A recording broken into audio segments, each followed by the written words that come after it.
कपड़े धोने वाली बहू। शादी के पहले से ही विभा को कपड़े धोने का बड़ा शौक था।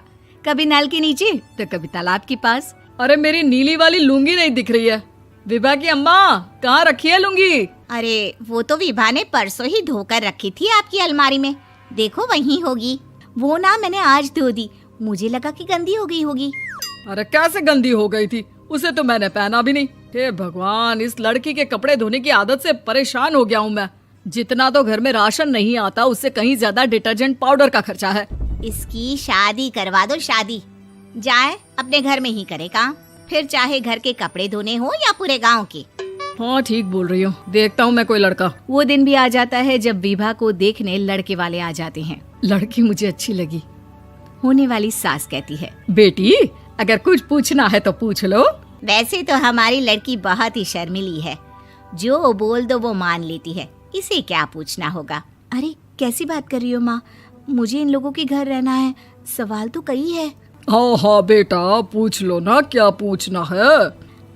आप लोगों के घर कपड़े कौन धोता है? सास का मुंह बन जाता है। देखो, अगर तुम ये कहना चाहती हो कि तुम्हें कपड़े धोने नहीं आते तो सुन लो, कपड़े मैं ही धोती हूँ, लेकिन तुम्हारे आ जाने के बाद मैं रुमाल तक नहीं धोऊंगी। अरे चुप रहना भाग्यवान, बहू बेचारी घर आई नहीं, उसे डराना शुरू कर दिया। वो क्या है ना बिटिया, अभी तक तो ये कल्लू की माँ ही धोती थी, लेकिन अब तुम्हारे पापा तो दहेज में वॉशिंग मशीन देंगे ही। तभी विभा की माँ बोल पड़ती है, सवाल भी पूछा तो क्या। वैसे भाई साहब, मशीन की तो फिर भी कपड़े धोने की कैपेसिटी होती है। मतलब जो बिटिया दे रहे हैं ना विभा, इसे कपड़े धोने का बहुत शौक है। ये आप लोगों के क्या, आस पड़ोस गांव मोहल्ले सबके कपड़े धो दे और उफ तक ना करे। बाहर देखा नहीं आपने कितने कपड़े सूख रहे हैं? सब हमारी बिटिया ने ही तो धोए हैं। बस भी करो ना माँ, शर्म आ रही इतनी तारीफ सुनकर। और तो और एक दाग निकाल कर दिखाओ तो मान जाऊं। हाँ अच्छा, माफ करना बेटा, मैंने गलत समझा। हमें तो रिश्ता बहुत पसंद है। और ऐसे जुड़ जाता है रिश्ता कपड़े धोने का शौक रखने वाली विभा का। उसकी शादी हो जाती है कोयला फैक्ट्री में काम करने वाले कल्लू के साथ। शादी के बाद अचानक विभा चिल्लाती हुई सास के पास आती है। सासू माँ, अरे सासू माँ कहाँ है आप?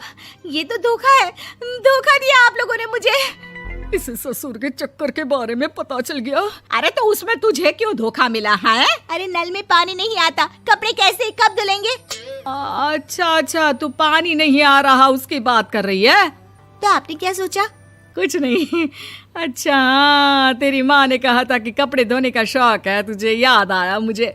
शौक बोलकर कपड़े धोने वाले मेरे जुनून को कम ना आके सासू माँ, कपड़ा धोना मेरा गुरूर है।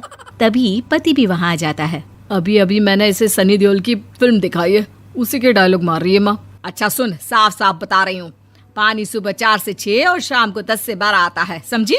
विभा टाइमिंग सुनकर हैरान हो जाती है। ये क्या भूतों का मोहल्ला है? सुबह 4 बजे उठकर कौन कपड़े धोता है? 4 बजे टंकी में पानी जाता है, फिर सारा दिन धोना ना, किसने मना किया?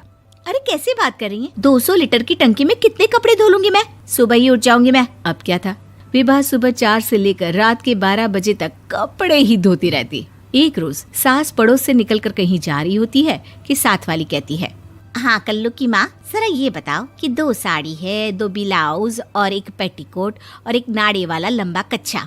हाँ तो? अरे तो क्या, कितना लोगी धुलाई ये बताओ। धोबन दिख रहे हैं हम क्या? हमारे पति सरकारी नौकरी से अभी रिटायर हुए हैं और बेटा सुपरवाइजर है कोयला फैक्ट्री में। धोबन समझ रखा है हमें? हाय रे कल्लू की अम्मा, माफ कर दो, वो तो मोहल्ले में यही सब बता रहे थे कि तुमने बहू को कपड़ा धुलवाने के काम में लगा दिया है। सास को पड़ोसन की बात सुनकर गुस्सा आ जाता है। वो घर पहुंचती है जहां घर के बाहर ही इतने सारे कपड़े सूख रहे होते हैं जितने कि किसी धोबन के घर पर। अरे ओ कल्लू की दुल्हन, बाहर निकल। माँ जी यहीं आ जाओ, बाथरूम में चादर धो रहे हैं हम। अरे अभी हम धोते हैं, तुमको बाहर निकलो। ये आस पड़ोस वाले बोल रहे हैं कि हम बहू से कपड़े धुलवा कर उसे कपड़ा धोने वाली बना दिए हैं। अरे छोड़ो ना माँ जी, किन लोगों की बातों में आती हो? आस पास के लोगों का तो काम ही होता है कि वो किसी तरह सास बहू को लड़ा दे। बहू सारे घर के कपड़े धोती है, ये क्या कम है? बोलिए। सास को भी लग जाता है कि वो बहू का ये सनकीपन नहीं छुड़वा सकती, इससे अच्छा है कि खुद ही चुप हो जाए।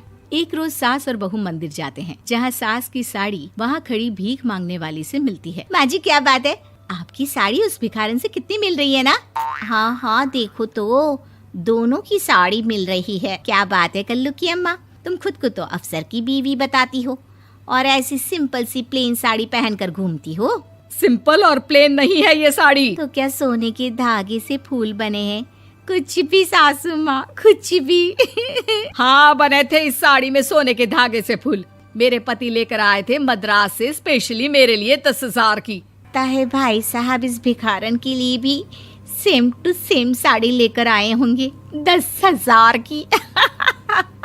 सास उस वक्त तो कुछ नहीं कहती, लेकिन बहू के साथ घर आती है और अलमारी से एल्बम निकाल कर लाती है। ये साड़ी देख रही है, ये वही साड़ी है जिसे मैंने अभी पहना था।